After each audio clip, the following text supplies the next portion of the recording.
Volví después de 15 años y mis hijos vendieron mi casa como si yo ya estuviera muerto.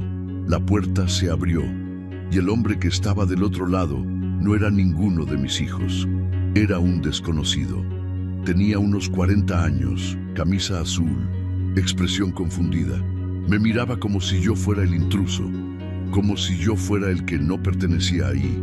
Y yo estaba parado frente a mi propia casa, en Monterrey, Nuevo León. La casa que compré con mis manos, la casa que pagué desde lejos durante 15 años. Con mi maleta en la mano, con 15 años de ausencia encima, con el corazón acelerado de quien vuelve a casa después de mucho tiempo y espera encontrar algo conocido. Pero no había nada conocido. La maceta que mi esposa plantó antes de morir ya no estaba. La pintura de la fachada era otra. Hasta el número de la calle se veía diferente, como si alguien hubiera querido borrar hasta el último rastro de lo que esa casa alguna vez fue. Cuando volví, alguien más vivía en mi casa y todo lo que había construido simplemente había desaparecido. Toqué la puerta y quien abrió no sabía ni quién era yo. No grité, no hice escándalo, pero por dentro algo se rompió para siempre. Solo me quedé ahí parado, con la maleta en la mano, mirando una puerta que yo mismo había pagado, que mis propios hijos habían entregado a un extraño. Aprovecharon un proceso legal donde me declararon ausente durante años, lo suficiente para vender la propiedad sin que yo pudiera intervenir. Volví después de 15 años y mis hijos vendieron mi casa como si yo ya estuviera muerto. Hoy tengo 75 años y esta es la historia de cómo lo perdí todo y cómo lo reconstruí desde cero. Monterrey, Nuevo León, fue donde empezó todo y donde entendí lo que realmente había pasado. Para entender cómo llegamos hasta aquí, tengo que volver 15 años atrás. Antes de continuar, suscríbete al canal y dime en los comentarios desde dónde estás escuchando esta historia. Mi nombre es Antonio Vargas.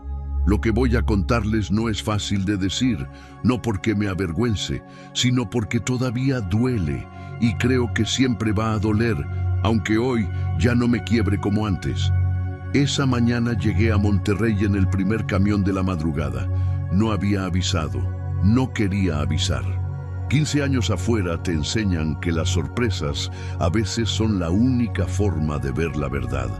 Había salido de Nuevo León con 60 años, los pulmones llenos de polvo de obra y una promesa que me hice a mí mismo frente a la tumba de mi esposa, que mis hijos no iban a sufrir lo que yo había sufrido, que iban a tener algo, que el sacrificio iba a valer. Y me fui solo, sin despedirme de nadie que no fueran ellos tres: Marco, Pablo y Diego. Los tres parados en la puerta de la casa cuando el taxi se alejó. Solo Diego me siguió con los ojos hasta que dobló la esquina. Durante 15 años, sin faltar un solo mes, les envié dinero desde Estados Unidos, trabajando fuera, viviendo con lo mínimo. Les envié más de 300,000 pesos a lo largo de los años. Y mientras yo hacía eso, ellos ya estaban tomando decisiones sin mí. Con el tiempo, dejaron de verme como padre y empezaron a tratarme como alguien que solo debía pagar por haber estado lejos. Eso pensaba, que el sacrificio valía, que cuando volviera todo iba a estar bien. Esa mañana caminé desde la central de autobuses. No quise tomar taxi. Quería sentir el barrio con mis pies. Quería oler las tortillas de la señora del puesto de la esquina, escuchar los perros, ver si el árbol del parque seguía en pie. El árbol seguía, los perros también, pero algo en el aire se sentía distinto. Llegué a la calle. Reconocí los adoquines, aunque estaban más gastados. Reconocí la forma del cielo raso de la casa de enfrente. Pero cuando levanté los ojos hacia mi casa, el corazón se me detuvo un segundo.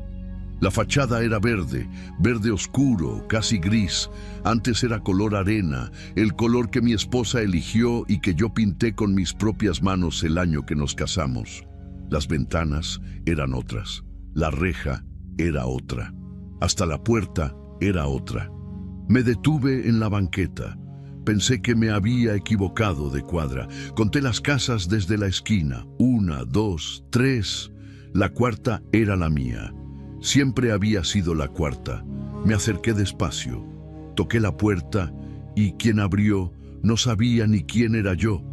El hombre que apareció tenía cara de no entender nada. Me miró de arriba abajo. Miró mi maleta. Miró mis manos. «Sí», dijo. «Perdone», respondí. «Esta es la casa de Antonio Vargas. Soy yo. Soy el dueño». El hombre frunció el ceño. «Señor, yo compré esta propiedad hace más de 4 años. Tengo escrituras. Está todo en regla». No supe qué decir. El mundo se puso lento. Los sonidos del barrio, los perros, los niños al fondo, todo se fue alejando como si alguien hubiera bajado el volumen de la vida. «¿Cómo que la compró?», alcancé a decir. «Se la compré a sus hijos», dijo el hombre. «A Marco y a Pablo Vargas. Me disculpa, pero yo no tengo nada que ver con esto». Y cerró la puerta. Me quedé parado en la banqueta, con la maleta, con el sol de la mañana empezando a calentar. La certeza de que algo gravísimo había pasado mientras yo enviaba dinero cada mes, creyendo que construía un futuro. Cuando volví, supe que la casa había sido vendida años antes. Mientras yo seguía enviando dinero sin saber nada, mientras yo confiaba, ellos ya habían cerrado mi historia sin mí. No grité, no hice escándalo. Me senté en el borde de la banqueta con la maleta al lado y saqué el teléfono. Marqué a Marco. Buzón. Marqué de nuevo. Buzón. Intenté con Pablo lo mismo. Solo Diego contestó al primer timbrazo. «¿Papá?», dijo, y su voz sonó como la de alguien que lleva mucho tiempo esperando una llamada que sabía que iba a llegar. «Diego», dije, «estoy frente a la casa, en Monterrey». Hubo un silencio largo. «Ya lo sé, papá», dijo al fin. «Quédate ahí, voy para allá». Y colgó. Me quedé mirando la puerta verde de lo que alguna vez fue mi hogar. El sol seguía subiendo. Un perro pasó husmeando la banqueta. Un niño en bicicleta me miró de reojo.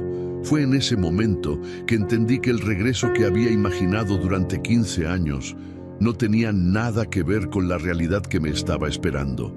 Y lo peor, no fue que la casa ya no fuera mía, fue descubrir quién había tomado esa decisión. Hay golpes que no vienen con puño, vienen con palabras tranquilas, con miradas que evitan las tuyas, con silencios que dicen más que cualquier confesión. Diego llegó en menos de 20 minutos. Lo vi doblar la esquina y por un momento me costó reconocerlo. Tenía el pelo más canoso de lo que esperaba. Caminaba con los hombros un poco caídos, como alguien que ha cargado un peso durante mucho tiempo sin que nadie se lo agradeciera. Pero sus ojos eran los mismos, los ojos de su madre. Serios, directos, incapaces de mentir. Me dio un abrazo sin decir nada. Yo tampoco dije nada. Nos quedamos así un momento, parados en la banqueta frente a la casa que ya no era mía, mientras el barrio seguía su rutina como si nada hubiera pasado. «¿Cuándo llegaste?», preguntó cuando se separó. «Esta madrugada. Caminé desde la central». Diego apretó los labios, asintió despacio. «Ven», dijo. «No podemos hablar aquí». Me llevó a su casa. Una casa pequeña, ordenada, con olor a café recién hecho y a madera vieja. Nada de lujos, nada que llamara la atención. Me senté en la silla que me señaló y puse la maleta al lado de mis pies, sin soltarla del todo, como si aún no estuviera seguro de hasta dónde llegaba el terreno firme. Diego puso 2 tazas sobre la mesa y se sentó frente a mí. «Papá, antes de que lleguen Marco y Pablo necesito que sepas algo», empezó. «¿Ya los llamaste? Les mandé mensaje. Van a venir. ¿Y saben que estoy aquí? Sí. ¿Y aún así vienen?» Diego no respondió de inmediato. Miró su taza. «Vienen», repitió, sin más. Llegaron 40 minutos después. Primero Marco, luego Pablo. Los reconocí de inmediato, aunque los años también los habían cambiado. Marco traía ropa cara. Eso se notaba aunque intentara disimularlo. Reloj en la muñeca, zapatos de piel, el pelo bien peinado. Pablo se veía más gastado, más nervioso, los ojos moviéndose de un lado a otro como los de alguien que espera que le caiga algo encima. Se sentaron, me miraron, y en ninguno de los dos vi lo que yo esperaba ver. No vi vergüenza, no vi dolor, vi algo parecido a la incomodidad de quien tiene que enfrentar un problema administrativo que preferiría evitar. «Papá», dijo Marco primero, con esa voz suya que siempre sonó a gerente. «Nos alegra que estés bien, pero hay cosas que tienes que entender. Lo que tengo que entender», dije despacio, «es por qué un desconocido me abrió la puerta de mi casa esta mañana». Marco no parpadeó. La situación se complicó. Llevabas años sin dar señales claras. No sabíamos si ibas a volver. La casa necesitaba mantenimiento y nosotros no teníamos cómo sostenerla solos. Les mandaba dinero todos los meses, dije. El dinero no siempre alcanzaba, intervino Pablo con la voz un poco quebrada, sin mirarme a los ojos. Me acordé de los turnos dobles, de los domingos sin descanso, de las navidades que pasé con desconocidos en un cuarto rentado porque no había pasaje para volver y el dinero tenía que llegar completo. Trabajando fuera, viviendo con lo mínimo, durante años, y ellos diciendo que no alcanzaba. Con el tiempo dejaron de verme como padre y empezaron a tratarme como alguien que solo debía pagar por haber estado lejos. «Tú nos dejaste, papá», dijo Pablo con esa mezcla de vergüenza y convicción de quien lleva años repitiéndose una historia. «Te fuiste, y ese dinero era lo mínimo que nos correspondías». Escuché esas palabras y no respondí de inmediato. En algún lugar retorcido de esa lógica había algo que ellos habían construido con cuidado durante años. Una narrativa donde yo era el padre ausente y ellos eran las víctimas del abandono. Una historia que les permitía cobrar lo que yo enviaba como si fuera una deuda pendiente, no un sacrificio. Fue en ese momento que entendí algo que me costó 15 años aceptar. No se puede razonar con quien ha reescrito la historia para quedar siempre del lado correcto. Diego no habló durante toda esa conversación. Estaba sentado a mi derecha con los brazos cruzados y la mandíbula apretada. Era el único que intentó advertirme, pero cuando entendió lo que pasaba, ya era tarde. «¿Cuándo vendieron la casa?», pregunté. «Hace 4 años», dijo Marco. «¿Y por qué no me avisaron?» «Intentamos comunicarnos», dijo Pablo. «Mienten», dije, sin levantar la voz, sin golpear la mesa. «Nunca intentaron comunicarse. Nunca me mandaron un mensaje, una carta, una llamada para decirme lo que estaban planeando. Nunca me pidieron permiso porque sabían que yo jamás lo iba a dar». Marco se acomodó en la silla, cruzó los brazos. «Papá, las escrituras estaban a nombre de todos. Teníamos derecho legal», dijo. Ahí estaba, el escudo legal detrás del que se escondía lo que en realidad era una traición tan fría y tan calculada que todavía me costaba creer que venía de mis propios hijos. Marco y Pablo se fueron 1 hora después, con disculpas a medias, con promesas vagas. Me quedé solo con Diego. «¿Cuánto tiempo llevas sabiendo todo esto?», le pregunté. «Desde el principio», dijo. «Desde que Marco empezó a hablar de vender, fue el único que intentó advertirme, pero cuando entendió lo que pasaba, ya era tarde. Mandé mensajes al número que tenía. Llamé 2 veces. Nunca contestaste. Le creí, no porque fuera mi hijo, sino porque sus ojos tenían algo peor que la mentira. Tenían culpa, la culpa auténtica de quien hizo lo que pudo, y no fue suficiente. Me levanté, caminé hasta la ventana. Afuera el barrio seguía igual. Señoras con bolsas del mercado, un muchacho en moto, el olor a tierra húmeda que siempre tuvo este barrio cuando el sol empieza a caer. «¿Y el dinero que mandé durante todos estos años?», pregunté sin voltear. ¿Sabes qué pasó con él? Diego no respondió de inmediato, y ese silencio me dio la respuesta antes que cualquier palabra. Pero lo que más me dolió fue darme cuenta de que mientras yo enviaba dinero, ellos ya estaban cerrando mi historia sin mí. Hay cosas que uno sabe, pero no quiere confirmar. Las deja flotando en algún rincón de la mente, sin nombre, sin forma, porque ponerles nombre significa que son reales. Significa que pasaron, significa que no hay vuelta atrás. Esa noche dormí en el cuarto que Diego me prestó, un cuarto pequeño, con una cama individual y una ventana que daba al patio. Me acosté vestido. No pude cerrar los ojos hasta pasadas las 3 de la mañana, y cuando por fin el sueño llegó, no fue descanso. Fue solo oscuridad. A la mañana siguiente, Diego puso el desayuno en la mesa y me entregó una carpeta. Guardé todo, dijo, desde el principio. Abrí la carpeta. Adentro había estados de cuenta, comprobantes de transferencia, capturas de mensajes, hojas escritas a mano con fechas y cantidades. Diego había llevado un registro durante años, con la paciencia silenciosa de alguien que sabe que algún día ese papel va a importar. Empecé a leer. Los números me fueron cayendo encima uno por uno, como piedras. Durante 15 años, sin faltar un solo mes, les envié dinero desde Estados Unidos, trabajando fuera, viviendo con lo mínimo. Les envié más de 300,000 pesos a lo largo de los años, creyendo que estaba construyendo un futuro para todos. Los primeros años eran cantidades más pequeñas, lo que podía juntar entre semana y semana. Con el tiempo fui encontrando mejores trabajos y las transferencias fueron creciendo. Hubo años en que mandé más de 200,000 pesos. Hubo un año, el mejor que tuve, en que mandé casi 350,000.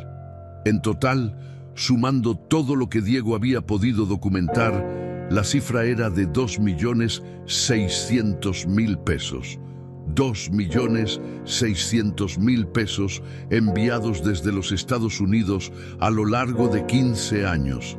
Me quedé mirando ese número durante un momento que no supe medir. 2,600,000 pesos, construidos con turnos de 12 horas, con espaldas dobladas bajo el sol de agosto y bajo la nieve de enero, con manos que a los 60 años ya no cerraban bien por las mañanas por culpa del frío y del cemento, con navidades solo, con cumpleaños solo, con la foto de mi esposa en la cartera como única compañía los días que el silencio pesaba demasiado. ¿Y dónde está ese dinero?, pregunté, aunque ya sabía la respuesta. Diego suspiró. Marco compró un departamento en la colonia del Valle. 2 recámaras, estacionamiento, edificio nuevo. Pagó 1,100,000 pesos de contado hace 6 años. ¿De contado? De contado.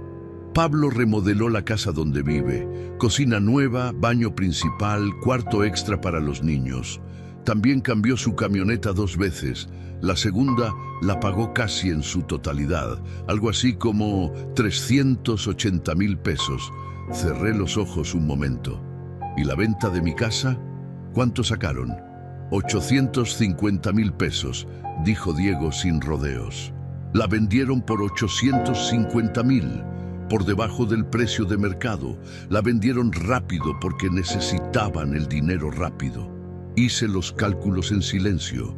No necesitaba papel. Mis hijos habían construido sus vidas sobre el dinero de un hombre al que habían decidido dar por muerto antes de que lo estuviera, y se justificaban diciéndose que yo los había dejado solos. Con el tiempo, dejaron de verme como padre y me trataron como alguien que solo debía pagar por haber estado lejos. Mientras yo enviaba dinero, ellos ya estaban cerrando mi historia sin mí. ¿Y tú?, pregunté. Diego se levantó, fue a la cocina, llenó su taza de café, aunque todavía tenía café. Era un gesto de quien necesita mover el cuerpo para poder decir algo difícil. A mí también me llegaba dinero, dijo desde la cocina. Cada mes, como a ellos, pero yo no lo toqué. No lo toqué porque no me pareció correcto. Continuó regresando a la mesa. Ese dinero era tuyo. Tú lo mandabas para la casa, para los gastos, para tener algo cuando volvieras. No era mi dinero, nunca lo sentí como mío. Entonces, lo guardé, dijo. Todo lo que me llegó a mí lo guardé en una cuenta. Nunca le dije a Marco ni a Pablo. Les hacía creer que lo gastaba igual que ellos, para que no preguntaran. Pero no lo gasté. ¿Cuánto guardaste? 420,000 pesos, dijo Diego, y me miró directo a los ojos. Están en una cuenta a tu nombre, papá. Siempre estuvieron a tu nombre. Yo solo los cuidé.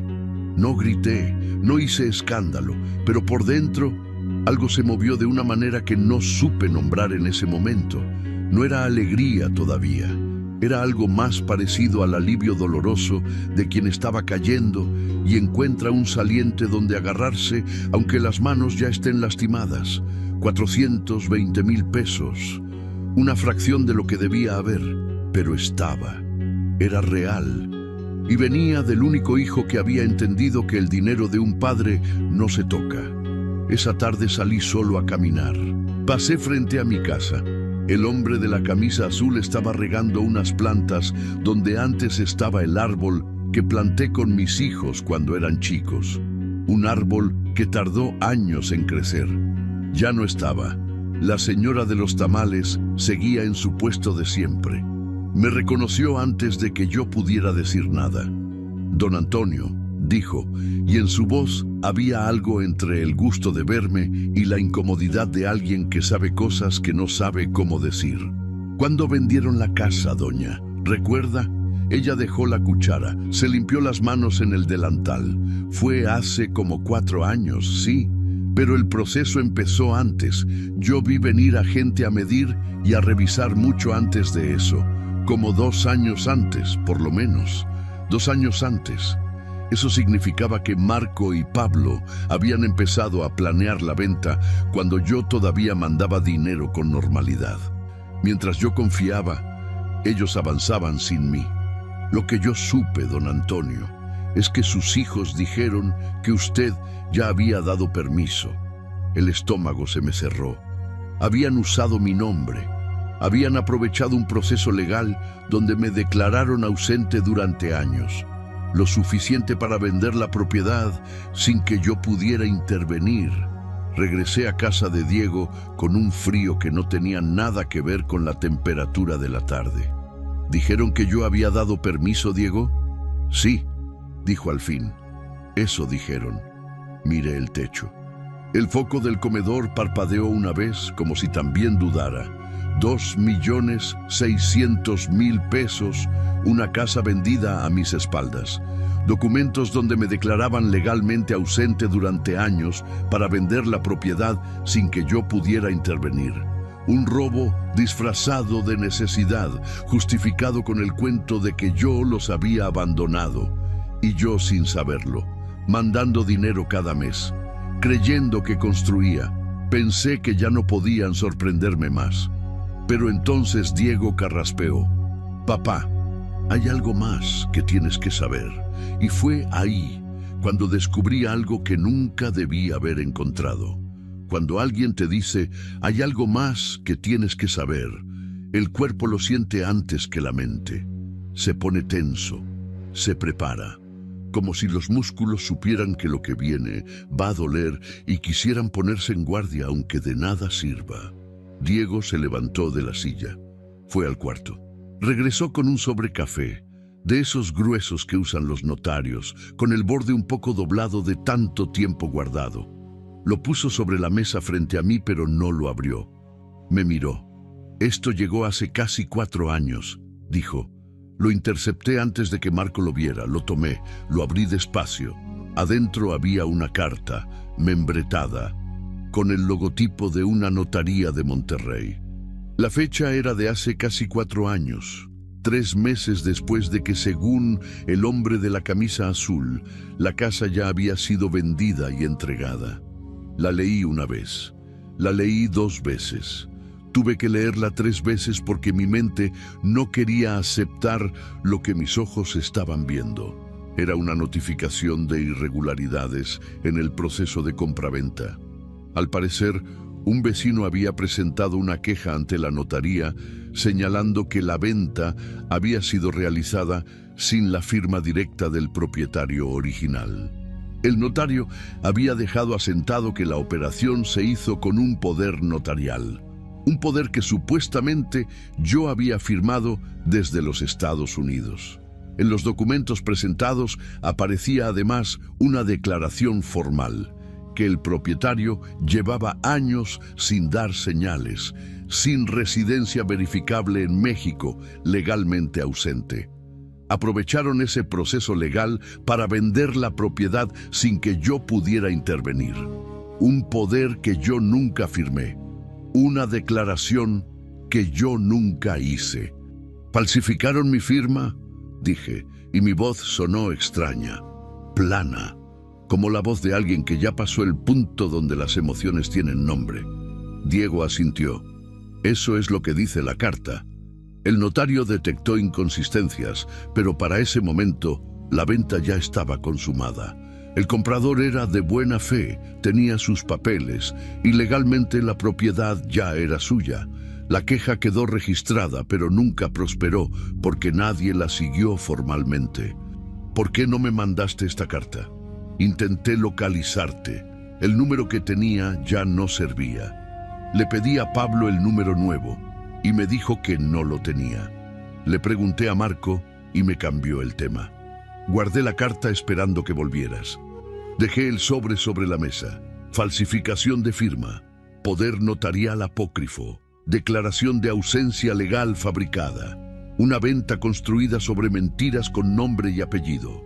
Eso no era solo una traición familiar, eso era un delito. ¿Quién tramitó el poder?, pregunté. No lo sé con certeza, dijo Diego, pero en la notaría consta que fue presentado por Marco. Marco, siempre Marco.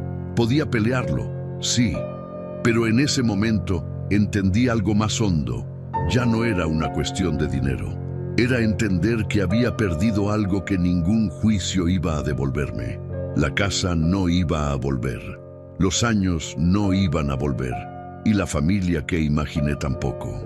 Pero otra parte de mí, más silenciosa y más firme, me dijo que perder no era razón para no pelear, que lo que habían hecho tenía nombre legal.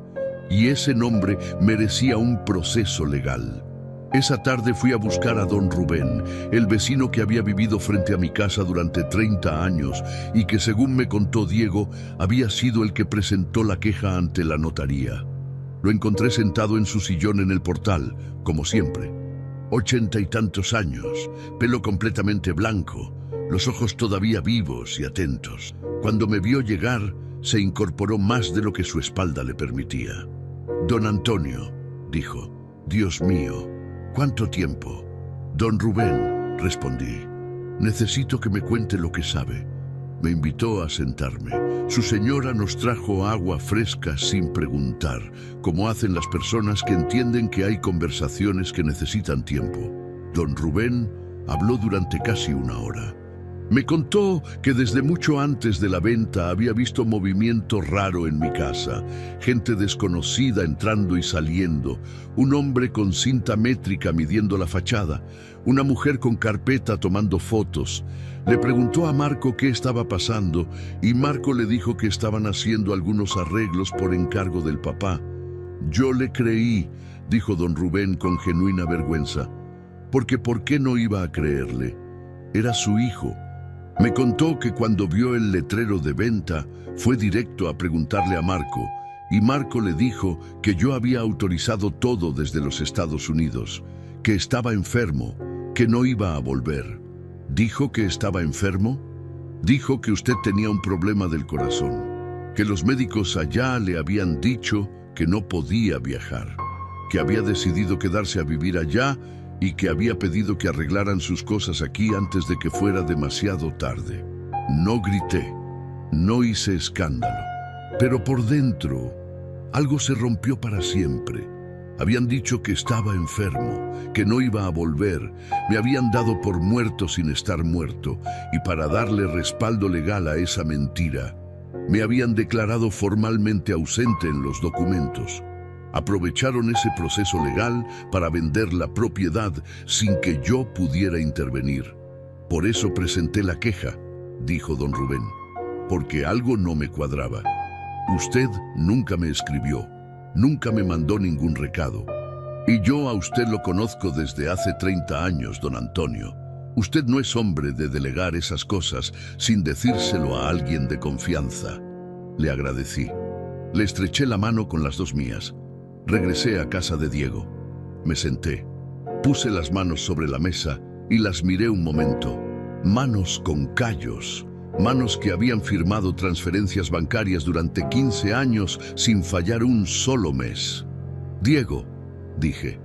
Sí, papá. Mañana voy a buscar un abogado. Diego asintió, sin sorpresa, como si llevara años esperando esa frase. Ya tengo uno ubicado, dijo. Un licenciado que trabaja casos de fraude familiar. Es bueno y discreto. ¿Cuánto tiempo llevas preparando esto? Desde que supe que iban a vender, papá. Desde ese día empecé a guardar todo. Por si algún día volvías, me quedé en silencio. Afuera, el barrio se apagaba poco a poco. Un niño gritó el nombre de otro niño y luego hubo risas, pero había algo que no encajaba. Alguien más sabía toda la verdad y nunca me lo había dicho.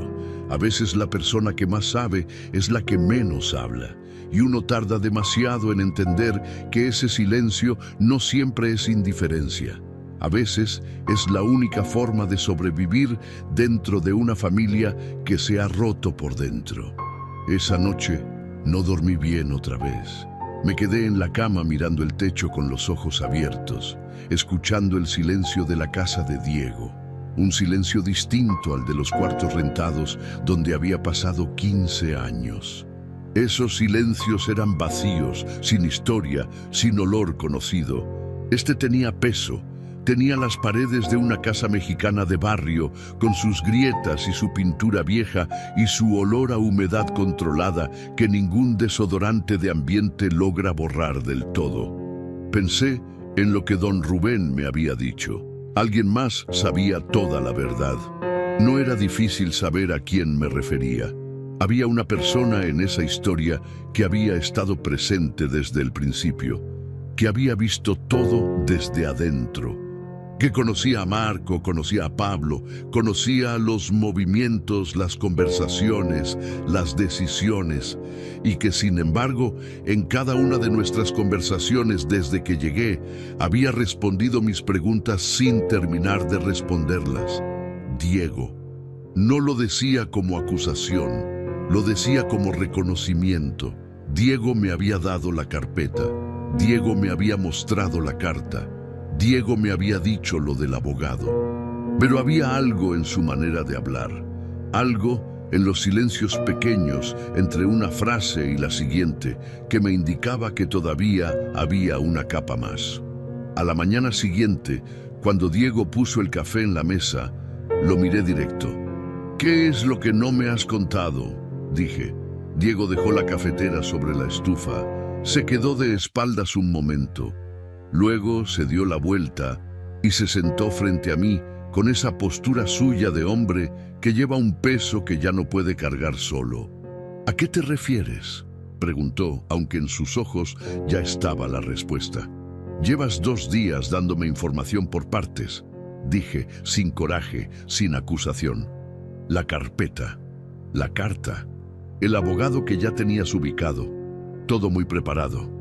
Eso no es de alguien que improvisa, Diego. Eso es de alguien que sabía exactamente qué iba a pasar cuando yo llegara. Diego asintió despacio. Sí, dijo. Lo sabía. ¿Qué más sabes? Hubo un silencio largo. El tipo de silencio que no es ausencia de palabras, sino búsqueda de ellas. Supe de la venta antes de que la concretaran, empezó. Marco me lo dijo como quien informa una decisión ya tomada. Me dijo que tú habías mandado instrucciones desde allá, que ya no ibas a volver, que hicieran lo que quisieran con la propiedad. Eso es mentira, dije. Lo sé, papá. Por eso le pregunté cuándo habías llamado. Me dijo una fecha. Yo revisé el teléfono que usaba para contactarte y esa semana sí habías intentado llamarme a mí, no a él. Eso me dijo que algo no cuadraba. Y entonces empecé a investigar por mi cuenta. Fui a la notaría con un pretexto. El asistente me dejó ver el expediente un momento. Alcancé a leer que el poder notarial tenía una firma que no era la tuya. ¿Cómo sabes que no era mi firma? Diego se levantó. Fue al cuarto. Regresó con una carta escrita a mano, con mi letra, doblada en 4, con las marcas del tiempo. La comparé con esto, dijo. La última carta que nos mandaste antes de que te cambiaran el teléfono. La guardé todos estos años.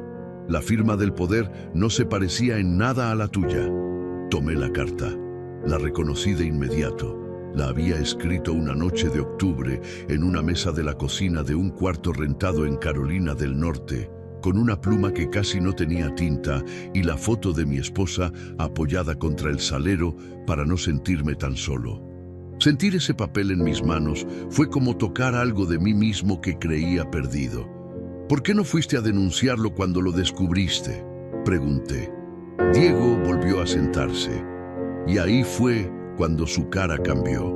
Fue el único que intentó advertirte, dijo, hablando de sí mismo con esa distancia extraña de quien ha repasado tanto una historia que a veces se ve desde afuera.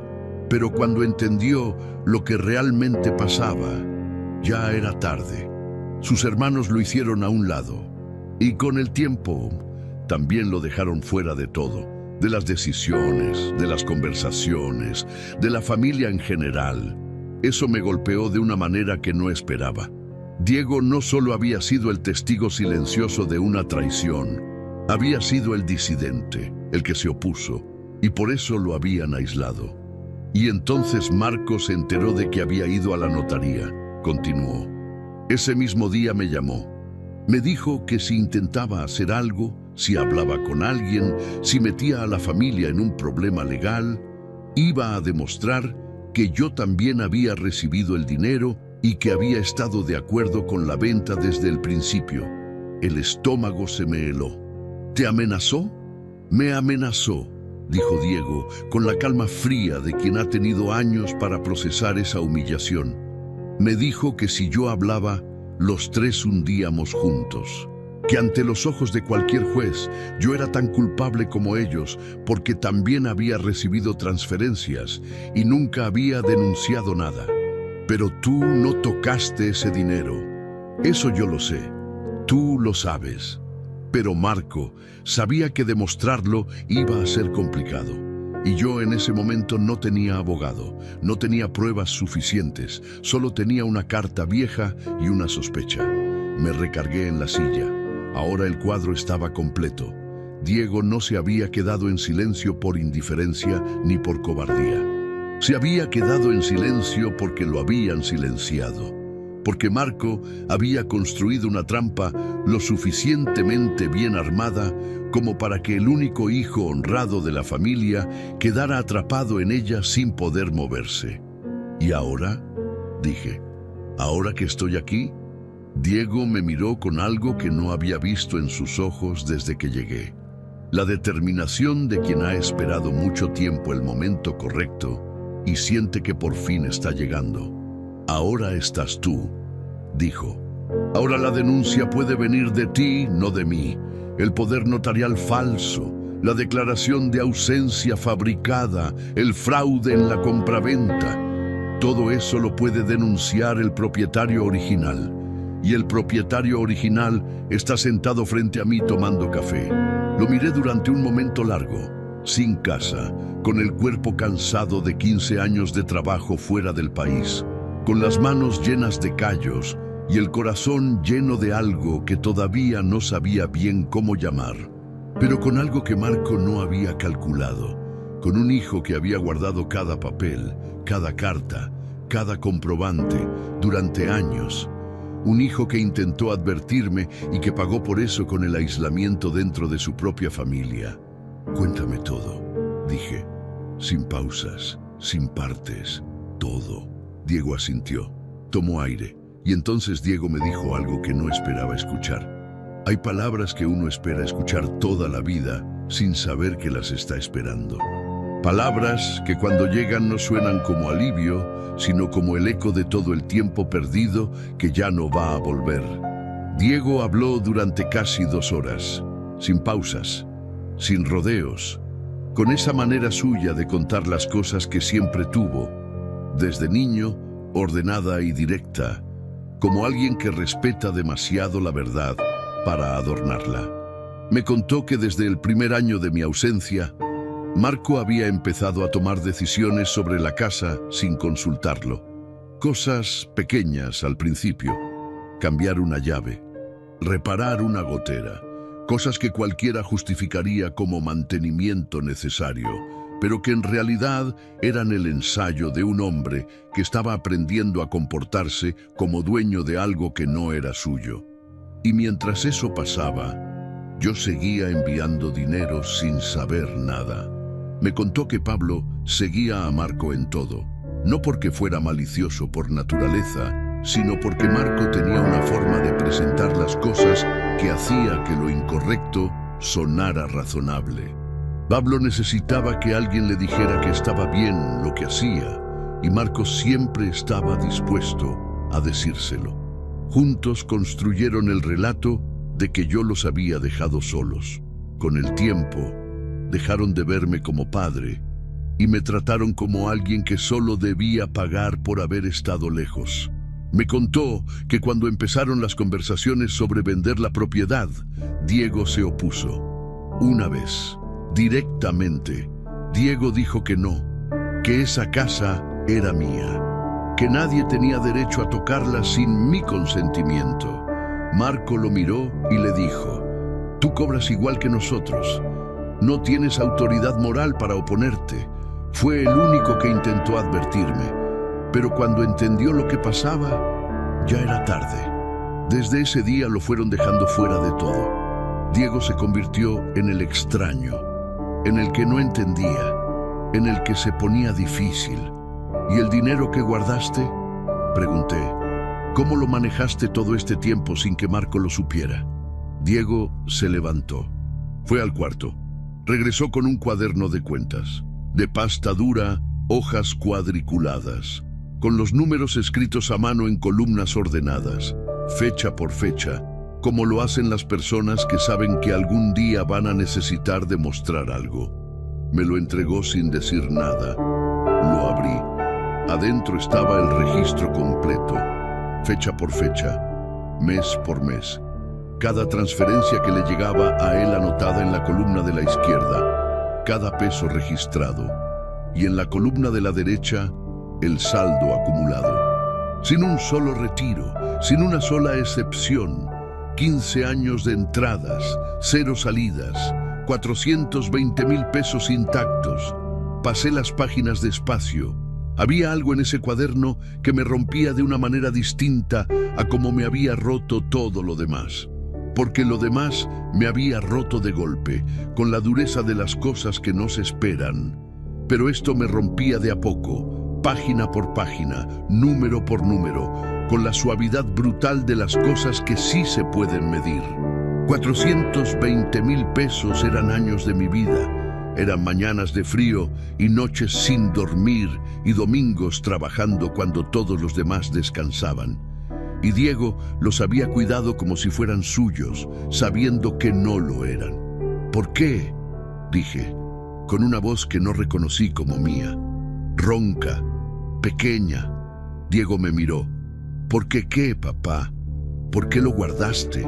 ¿Por qué aguantaste? ¿Por qué no te fuiste lejos de todo este problema? Podías haberte ido. Diego tardó un momento. Se miró las manos. Luego me miró a mí. Porque tú te fuiste para que nosotros tuviéramos algo, dijo. Y yo no iba a dejar que ese sacrificio desapareciera sin dejar ningún rastro. Alguien tenía que quedarse cuidando lo que quedara, aunque lo que quedara fuera poco, aunque nadie me lo agradeciera, aunque me dejaran fuera de todo por eso. El comedor Quedó en silencio. Afuera un perro ladró 2 veces y luego se calló. El refrigerador hizo ese ruido suyo de motor viejo que arranca y para. Una paloma pasó por la ventana y su sombra cruzó la mesa un instante. No grité, no hice escándalo, pero por dentro algo se rompió para siempre. A veces el dolor más grande no produce lágrimas, produce silencio, la quietud de quien acaba de entender algo que ya no puede desaprender. «Hay algo más», dijo Diego. Lo miré. «El abogado que te mencioné ya revisó la carta de la notaría y los comprobantes de transferencia. Me dijo que hay base suficiente para una denuncia por fraude, falsificación de documentos, declaración de ausencia falsa y uso indebido de nombre. Me dijo que con tu presencia física aquí en Monterrey, Nuevo León, el caso se fortalece considerablemente. ¿Cuánto tiempo puede tomar? Meses, tal vez más. Pero el licenciado fue claro. La falsificación del poder notarial combinada con la declaración de ausencia fabricada es el punto más sólido. Eso no prescribe fácil. Y hay registro en la notaría. ¿Y la casa? ¿Hay posibilidad de recuperarla? El comprador actual es de buena fe. Eso complica la recuperación directa, pero hay posibilidad de una compensación económica equivalente. Más los daños. La demanda va contra Marco y Pablo. Ellos son los que tienen que responder. Esa tarde me quedé solo en el cuarto un buen rato. Saqué la foto de mi esposa que cargaba en la cartera. Una foto pequeña, con los colores ya un poco deslavados por el tiempo y el calor del bolsillo. La puse sobre la mesita de noche y la miré como había hecho tantas noches en los cuartos rentados del norte. «Ya llegué», le dije. «Tardé, pero llegué». Esa noche Diego y yo hablamos hasta tarde, de su trabajo, de una muchacha que le gustaba en la colonia de al lado. Hablamos de mi esposa, de ese olor a jabón de lavanda que siempre tenía la cocina cuando ella vivía. Por primera vez desde que llegué a Monterrey, me reí. Fue una risa pequeña, de esas que salen a medias, pero fue real. Y Diego se rió también. Y durante ese momento breve, en esa cocina chica con el foco que parpadeaba de vez en cuando, éramos simplemente un padre y un hijo recuperando el tiempo perdido. Pero a la mañana siguiente, la realidad volvió completa, sin casa, sin el dinero que había mandado durante 15 años, con 420,000 pesos que Diego había guardado con una lealtad que él había honrado, aunque yo no hubiera podido estar presente para merecerla. Me acordé de algo que un hombre mayor me había dicho en un campamento de construcción en Georgia. Un hombre de Oaxaca que seguía subiendo andamios porque decía que el día que dejara de subir sería el día que empezara a morirse. Me había dicho: «El dinero se recupera, Antonio. Lo que no se recupera es la dignidad que uno regala». Yo no había regalado mi dignidad. Me la habían intentado quitar. Y había una diferencia enorme entre esas dos cosas. Pero lo que Diego hizo con ese dinero que guardó iba a cambiar completamente mi destino. El peor momento no es cuando caes.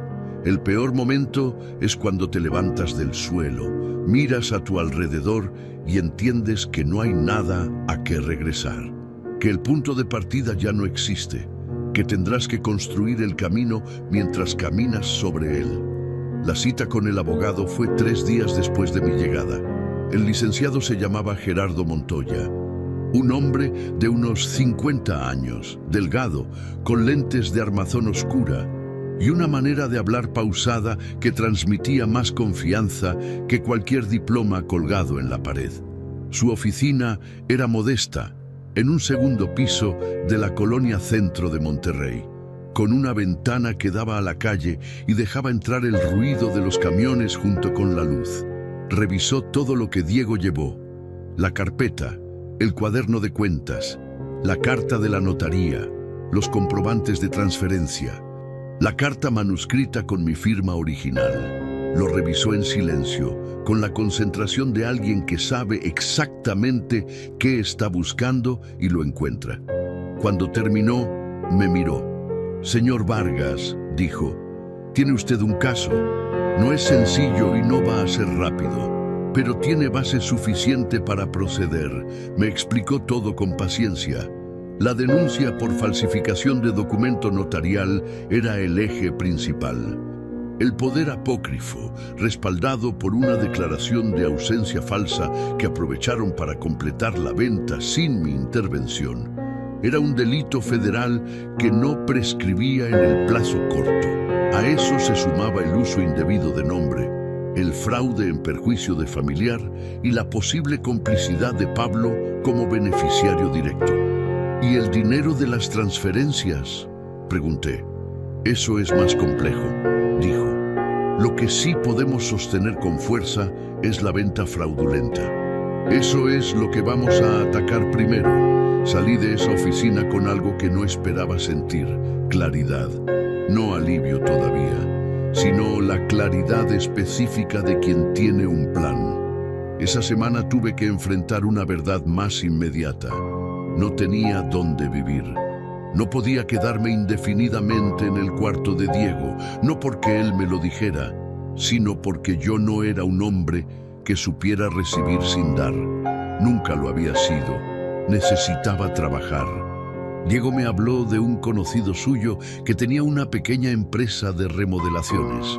Alguien que trabajaba con contratos medianos, cocinas, baños, fachadas, ese tipo de proyectos que nunca faltan en una ciudad como Monterrey, Nuevo León. «No es para que vayas a cargar bloques, papá», dijo Diego con cuidado. «Lo sé», respondí. «Es para que sirva de algo».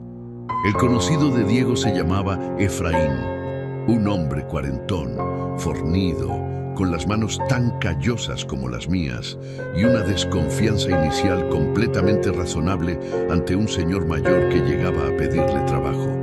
Le dije lo que sabía hacer. Le dije que no necesitaba salario de inicio, que con algo para cubrir mis gastos básicos era suficiente mientras le demostraba lo que valía.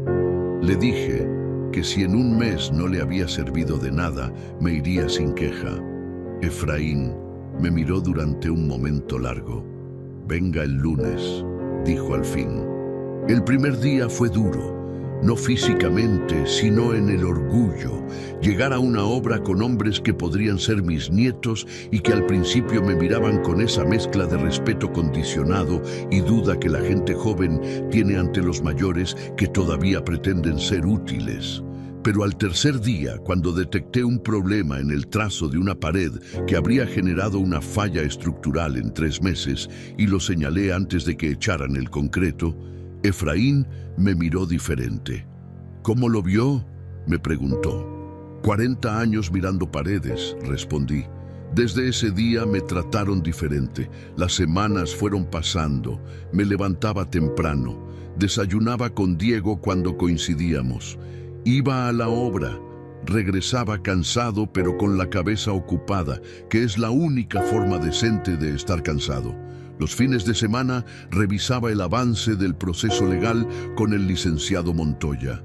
Marco había sido notificado de la denuncia y había contratado un abogado caro. Su primera estrategia fue argumentar consentimiento verbal. Cuando eso no prosperó, intentó demostrar que la venta había sido necesaria para cubrir deudas de mantenimiento. El licenciado desmanteló ese argumento con los comprobantes de transferencia de Diego. Mientras yo enviaba dinero, ellos construían su defensa contra mí. Una tarde, llegando de la obra, Diego me esperaba en la puerta. Llamó Pablo. Dijo: «¿Qué quería?». «Hablar contigo. Que Marco no lo dejó decirte todo. Que él no quería que las cosas llegaran hasta aquí. ¿Tú qué crees?». «Creo que Pablo está asustado», dijo. El licenciado movió papeles y ya corrió la voz. «Pablo sabe que si esto llega a juicio, su nombre también va a estar en los documentos». «¿Y Marco?». «Marco no ha llamado», dijo Diego. «Marco nunca va a llamar». Ese fue el momento en que entendí quién era cada uno de mis hijos de verdad. Un domingo por la tarde, sentado en el patio de la casa de Diego, con un café en la mano y el sol de Monterrey calentando las macetas de geranios junto a la barda, hice un recuento silencioso. Llevaba 6 semanas en la ciudad. Tenía trabajo. Tenía un proceso legal en marcha. Tenía 420,000 pesos completamente a mi nombre. No tenía casa. No tenía la mayoría del dinero que debería haber tenido. No tenía la vejez tranquila que había imaginado. Pero tenía claridad sobre quién era, sobre lo que valía, sobre lo que era capaz de construir, aunque el punto de partida fuera el piso. Esa tarde, Diego se sentó a mi lado sin decir nada. Tomamos café en silencio. Efraín me dijo que estás haciendo muy buen trabajo, dijo Diego al fin. Es buen muchacho, respondí. ¿Cómo te sientes? Como alguien que perdió mucho, dije, pero que sabe exactamente cuánto vale lo que le quedó. Diego asintió. Se quedó mirando los geranios. Y fue ahí, en ese patio pequeño con olor a café y a tierra mojada, donde tomé una decisión que mis otros hijos nunca imaginaron. Construir algo desde cero no es un acto de valentía, es un acto de terquedad. Y hay momentos en que la terquedad es lo único que separa a un hombre de rendirse. La decisión que tomé ese domingo fue simple en su forma, pero enorme en sus implicaciones. Le propuse a Efraín una sociedad, no de inmediato. Lo pensé durante una semana, lo calculé, lo revisé desde todos los ángulos posibles. Y cuando estuve seguro, lo busqué una mañana antes de que empezara la jornada. Le dije que tenía 150,000 pesos disponibles. Con ese capital podíamos comprar equipo propio, herramienta profesional, un vehículo de trabajo para no depender de fletes externos y empezar a cotizar proyectos más grandes. Efraín me escuchó sin interrumpir. ¿Y usted qué sacaría?, preguntó. Un porcentaje de las ganancias, dije, y la posibilidad de construir algo que deje de depender de que alguien más me dé trabajo. Efraín se quedó en silencio un momento. Mi papá nunca pudo tener algo propio. Siempre trabajó para otros, dijo.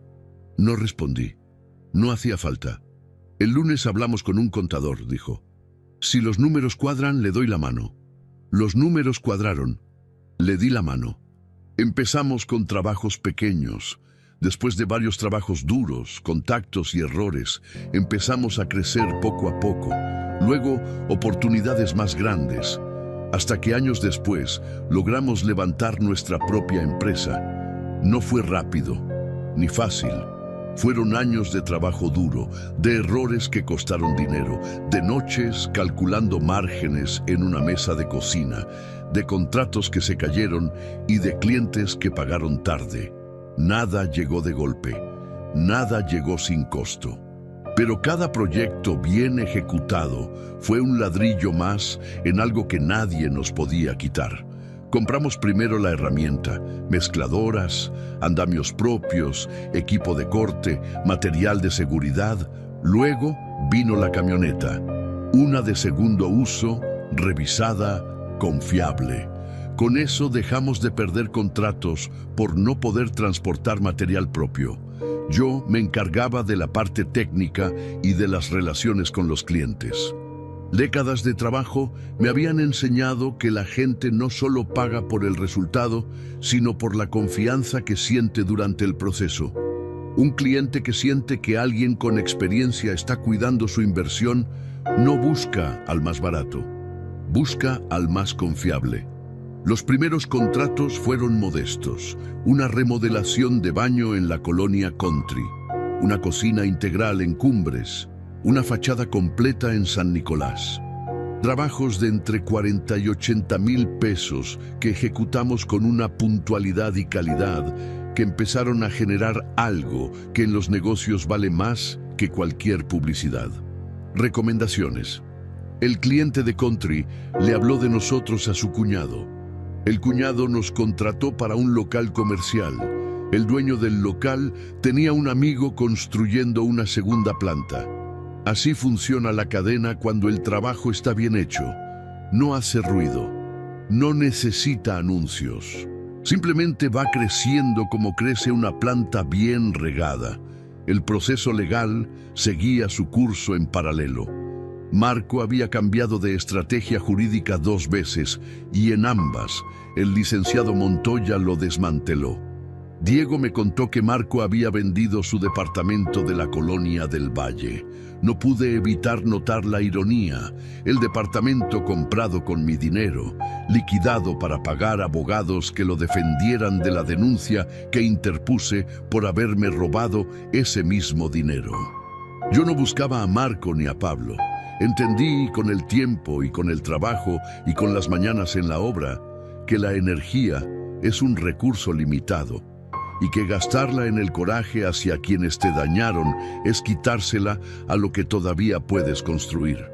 Diego se integró a la empresa 6 meses después de que la formamos. Renunció a su trabajo en una ferretería donde llevaba años ganando un sueldo que no le alcanzaba pero que era seguro. Llegó una tarde con una expresión entre emocionada y asustada y me dijo que si la oferta seguía en pie, quería entrar. La oferta seguía en pie. Diego tenía habilidades que yo no había sabido valorar. Era ordenado con los números, sabía manejar redes sociales, conocía a la gente del barrio y sabía hablar con los clientes. Nos complementamos de una forma que ninguno de los dos había planeado, pero que funcionaba con una naturalidad que a veces me sorprendía. Empezamos a contratar ayudantes. Primero 1, luego 2. Luego un equipo pequeño, pero estable, de 5 personas que llegaban puntual y sabían lo que hacían. Alquilamos una bodega pequeña para guardar el equipo. Diego puso una señalización con el nombre de la empresa en la puerta. Cuando la vi por primera vez, me quedé parado frente a ella más tiempo del que habría querido admitir.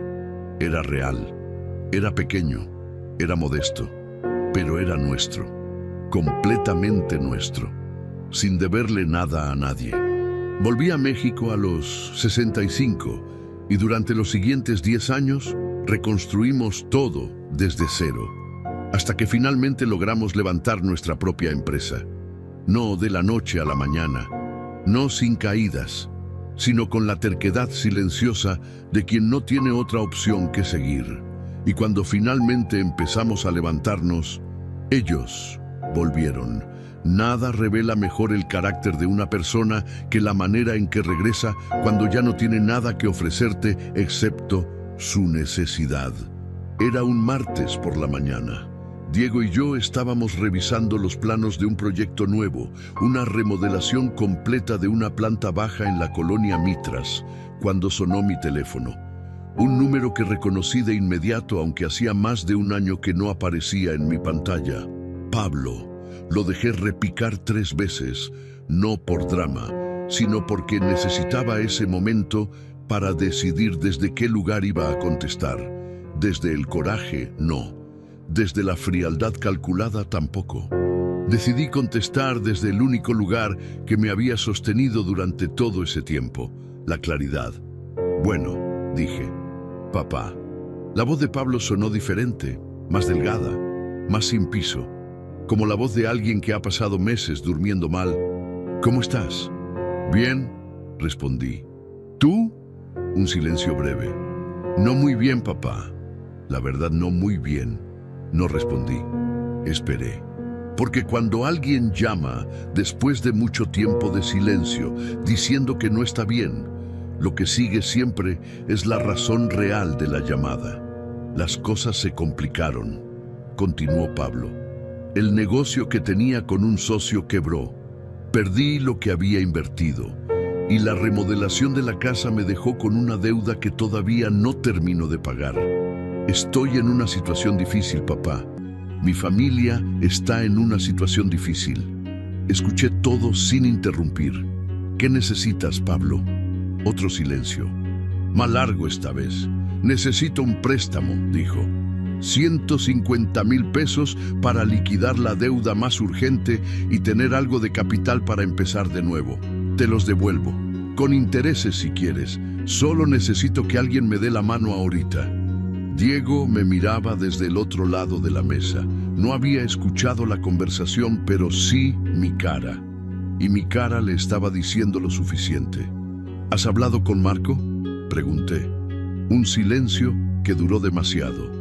Marco tiene sus propios problemas, dijo Pablo al fin. ¿Qué tipo de problemas? Vendió el departamento, está rentando en un lugar más chico. El proceso legal le ha costado mucho en abogados y las cosas no le han ido bien en el trabajo.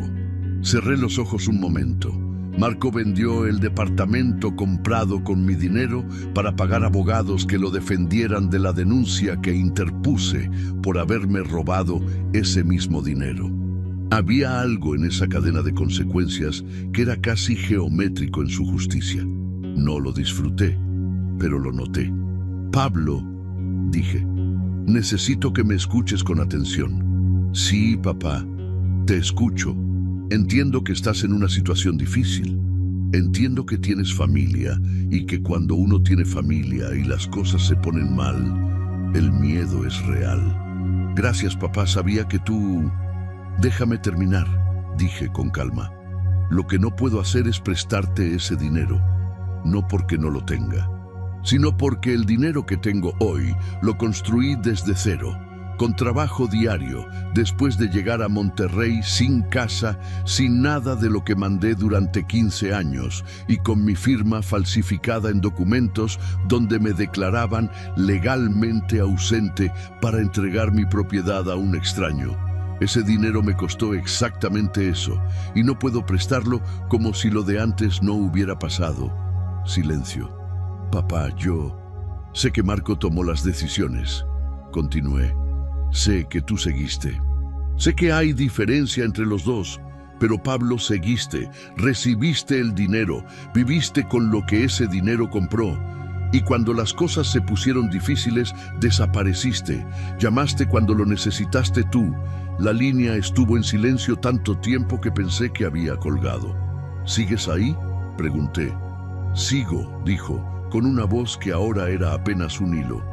Hay algo que sí puedo hacer, dije.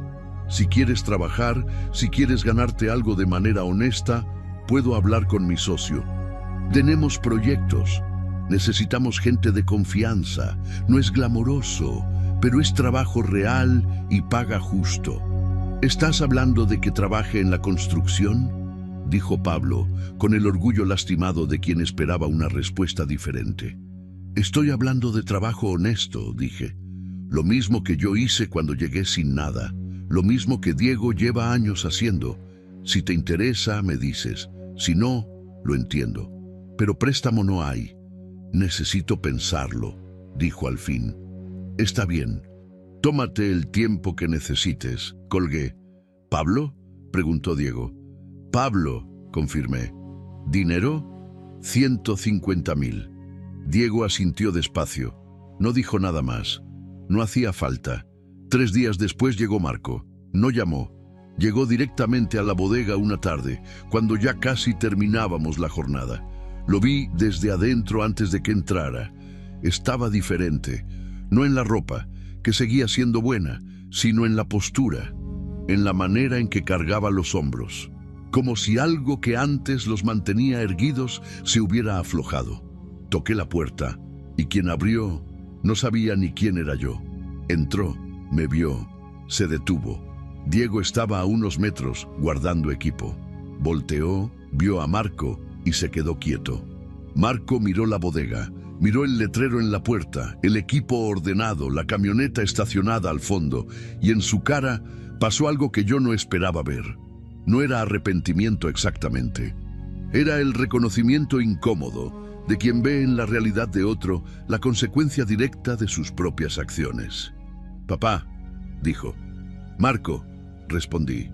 Se acercó, las manos en los bolsillos, la mirada que iba de mí al suelo y del suelo a mí. «Sé que no tengo derecho a pedir nada», dijo. No respondí. «Sé lo que hice». Hizo una pausa. «El proceso legal me tiene contra la pared, papá. Mi abogado me dijo que las evidencias están muy en mi contra, que si esto sigue, hay posibilidad real de sentencia. Cárcel, papá». Lo miré sin pestañear. Lo sé, dije. Si retiraras la denuncia, dijo Marco, y su voz perdió por un momento la capa de control que siempre la cubría. Podría compensarte. Tengo un activo. Un terreno en García que vale alrededor de 300,000 pesos. Te lo pongo a tu nombre, como compensación. El taller quedó en silencio. Afuera pasó una moto. Un perro ladró lejos. El foco de la bodega zumbó levemente. Miré a Marco durante un momento largo. Vi al niño que había sido. Vi al hombre que había decidido que el sacrificio de su padre era un recurso disponible para sus propios planes. Y vi al hombre que ahora estaba frente a mí con el miedo genuino y tardío de quien finalmente entiende que las acciones tienen peso.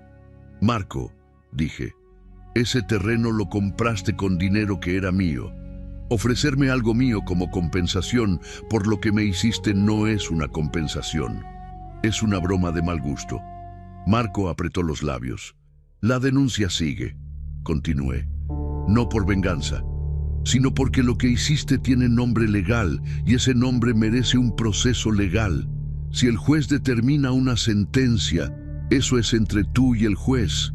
Yo ya hice lo que me correspondía. Papá, ya terminé, Marco. Se quedó parado frente a mí otros 30 segundos que se sintieron mucho más largos. Luego miró el suelo. Luego me miró una última vez con esa expresión que llevaba capas de cosas que probablemente él tampoco sabía nombrar. Y se fue. Diego se paró a mi lado. No dijo nada. Yo tampoco. Pero en ese silencio compartido, en esa bodega que olía a mezcla y a aceite de motor y a trabajo honesto, sentí algo que hacía mucho tiempo no sentía con tanta nitidez. Sentí que era libre, no libre de la historia, no libre del dolor, sino libre de la necesidad de que ellos hicieran algo diferente para que yo pudiera estar bien. Esa fue la última vez que Marco me pidió algo, porque mi respuesta cambió todo. Hay victorias que no suenan como victorias. No tienen aplausos, ni discursos, ni momentos de cierre perfectamente iluminados. Son silenciosas, internas, del tipo que uno reconoce solo porque sabe exactamente cuánto costaron. El proceso legal terminó 14 meses después de que interpuse la denuncia. El juez determinó que el poder notarial utilizado en la compraventa era apócrifo, que la firma no correspondía a la del titular registrado, que la declaración de ausencia incluida en los documentos era falsa y había sido usada para completar la venta sin mi intervención, aparentando un consentimiento que nunca existió, que la operación había sido realizada en perjuicio del propietario original mediante falsificación de documento y uso indebido de nombre. Marco fue sentenciado a 3 años de prisión en suspenso siempre que cumpliera con las condiciones impuestas, entre ellas una reparación económica establecida por el juez. La reparación fue de 480,000 pesos. No era todo lo que correspondía si se calculaba el valor real de la propiedad más los daños. El licenciado Montoya me lo había advertido desde el principio. El sistema jurídico rara vez devuelve todo lo que se pierde, pero era algo. Era un número con nombre y con obligación legal detrás. Era el reconocimiento formal de que lo que había pasado no había sido un malentendido familiar, sino un delito. Pablo recibió una sanción menor como cómplice, multa y libertad condicional. El juez consideró su participación secundaria, aunque no lo eximió de responsabilidad. El día que el licenciado Montoya me llamó para darme el resultado, yo estaba en una obra en la colonia Linda Vista supervisando el acabado de una cocina. Contesté con las manos sucias de yeso y el sol de mediodía dándome en la nuca. Escuché todo. Agradecí al licenciado. Colgué. Me quedé parado frente a la pared que mis trabajadores estaban terminando de lijar. Una pared blanca, perfectamente nivelada, que en unos días iba a tener azulejo nuevo y iba a formar parte de la cocina de una familia que nunca iba a saber que el hombre que supervisó su construcción había pasado los últimos 14 meses peleando su propia batalla desde cero. Fue en ese momento que entendí algo que llevaba tiempo tomando forma en silencio, que el verdadero resultado no era el dinero de la reparación, era haber actuado. Era haber dicho con hechos lo que no hubiera alcanzado a decir con palabras. Esa noche, Diego preparó la cena. Hizo caldo de res, el mismo que hacía su madre, con el mismo orden de ingredientes y el mismo tiempo de cocción que ella insistía que era el único correcto. Comimos en silencio durante un rato, con el vapor del caldo entre los dos y la luz amarilla de la cocina haciendo el cuarto más pequeño y más cálido de lo que era. ¿Cómo te sientes?, preguntó Diego. Como alguien que terminó de pagar una deuda que no era suya, dije. ¿Y ahora? Ahora seguimos, dije. Lo mismo que veníamos haciendo. Y eso fue exactamente lo que hicimos. Con los 480,000 pesos de la reparación, hicimos dos cosas. La primera fue comprar un terreno. No en el centro, no en las colonias caras. Un terreno en una colonia tranquila de la zona norte de Monterrey, lo suficientemente grande para construir una casa pequeña con patio. La segunda fue apartar una reserva, dinero quieto, sin tocar, para lo que viniera.